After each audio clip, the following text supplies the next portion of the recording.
E hoje nós vamos falar sobre algumas coisas que a educação especial, que faz parte da educação especial, é o modelo triádico de enriquecimento para os alunos de altas habilidades, superdotação, dentro do contexto da IEE. Mas por que do atendimento educacional especializado? Por que nós precisamos saber? Porque a partir do momento que nós estamos numa escola, que nós temos hoje cada dia mais deficiências, transtornos, a neurodiversidade é muito grande. Então, quando nós sabemos sobre TEA, de repente nós temos que saber sobre TDAH, de repente nós temos que conhecer o transtorno do desenvolvimento intelectual, de repente nós temos que conhecer uma criança surdo-cega. Então, nós temos que ter uma gama de conhecimentos. Claro, a gente se especializa mais em algumas deficiências, em alguns transtornos, mas a partir do momento que nós estamos dentro da escola, em todas essas caixinhas eu tive que entrar, em todos esses lugares eu tive que entrar para buscar conhecimento, porque essa criança estava nas minhas mãos, tinha sobre a minha responsabilidade.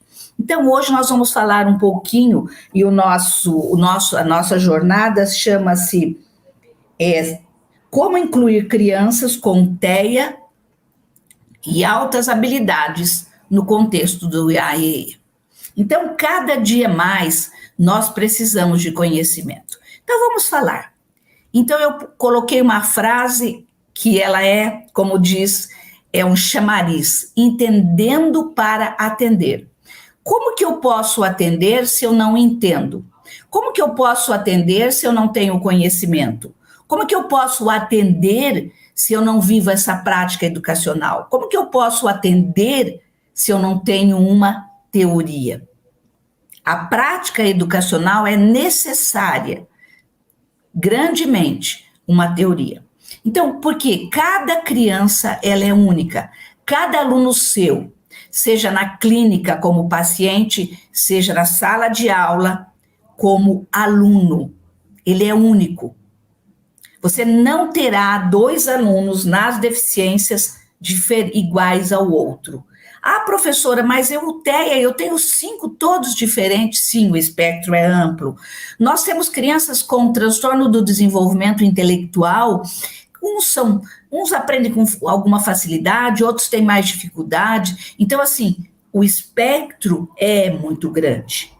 E assim nós vamos falar da surdo-cegueira e assim por diante. Mas hoje nós vamos falar da criança superdotada e de altas habilidades. Então, assim, cada aluno é único, onde todas as experiências que você fizer de aprendizagem, a leitura que você faz, a forma de você tratá-lo, as questões emocionais que você lida na sala de aula, tudo que você faz a diferença na vida daquela criança. E todas as experiências precisam ser exploradas. Quando você lê um texto por uma criança, você está explorando não só a leitura de mundo, mas está explorando a linguística, está explorando a organização de ideias. Quantos detalhes que nós podemos fazer, desenvolver através das experiências de aprendizagem. E eu posso dizer com toda a segurança, gente, com toda a segurança, é a profissão. Ser professor é a experiência mais comovedora. Não sei se tem outra palavra para isso, para que a gente possa entender essas crianças cada vez mais. Por quê? Porque nós estamos entrando no mundo delas, nós estamos formando este mundo delas. Imagine a responsabilidade nossa quando uma criança é entregue nas nossas mãos, seja ela com algum transtorno, ou seja ela uma pessoa típica, assim como é um superdotado de altas habilidades. Então, nós precisamos conhecer o desenvolvimento dessas pessoas, e nós estamos hoje aqui para ensinar um pouquinho mais, para vocês entenderem essas pessoas que têm uma capacidade superior de entendimento, de raciocínio, de linguagem, de planejamento. Essas crianças que nós vamos conversar hoje. Então, nós vamos considerar essa criança de altas habilidades, as suas capacidades. Será que ela tem todas as capacidades? Será que ela tem capacidade assim tão boa de raciocínio? Será que ela tem uma capacidade tão boa e fluente de um vocabulário especial? Não. Ela tem algumas habilidades em determinadas áreas do conhecimento. Então, a gente cada vez mais pode observar que essa criança ela é diferente na forma como que ela interage com o outro, como que ela trabalha de forma independente, como é que ela é sensível à verdade, à honra, quantos detalhes de uma pessoa superdotada. Mas será que ela tem tudo isso? Não. Ela tem algumas dessas características. Muitas vezes ela tem altas habilidades numa área do conhecimento.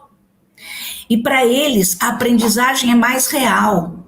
Quando você explica para eles, por exemplo, sobre a geometria, ele quer saber os ângulos da geometria, ele faz perguntas que muitas vezes nós não conseguimos responder.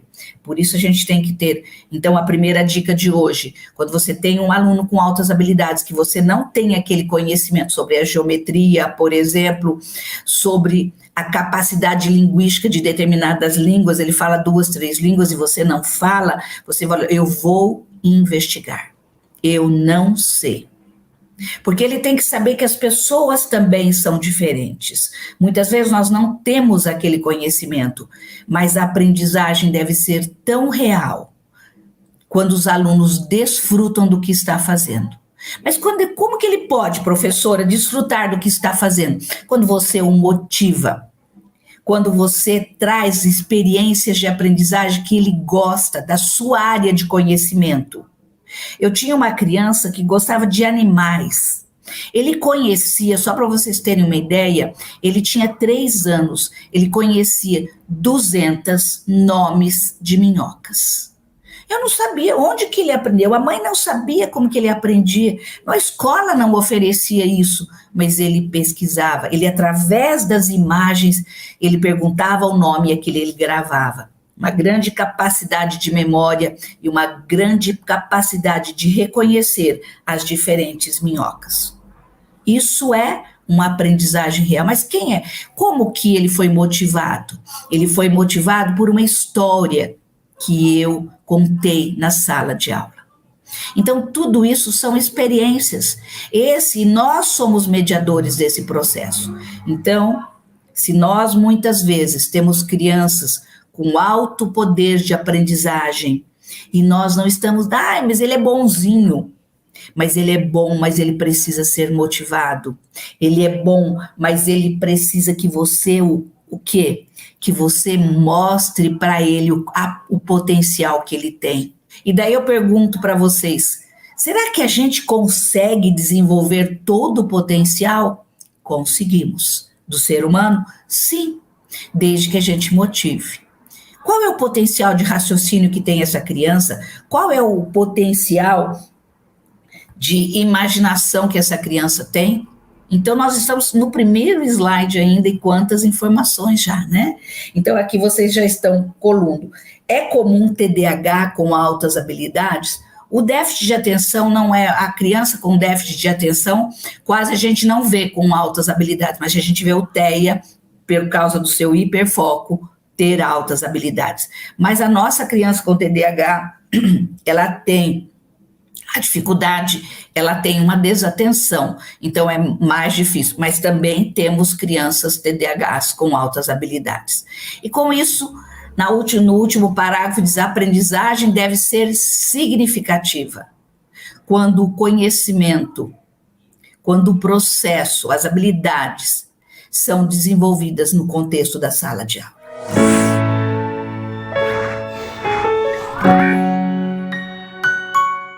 Obrigado por assistir até o final. E se você gostou desse vídeo, então não se esqueça de curtir e compartilhar com seus amigos. Isso ajuda muito a gente a disseminar o conhecimento para muito mais pessoas. E se ficou alguma dúvida ou sugestão, pode deixar aqui embaixo nos comentários que teremos o maior prazer em responder. Eu adoro quando vocês contam as histórias de vocês em sala de aula, porque isso enriquece muito a discussão. E aqui na Rema, o conhecimento não tem fim. Quer saber mais? Clique aqui no vídeo que está aparecendo na sua tela para aprender ainda mais. Até a próxima!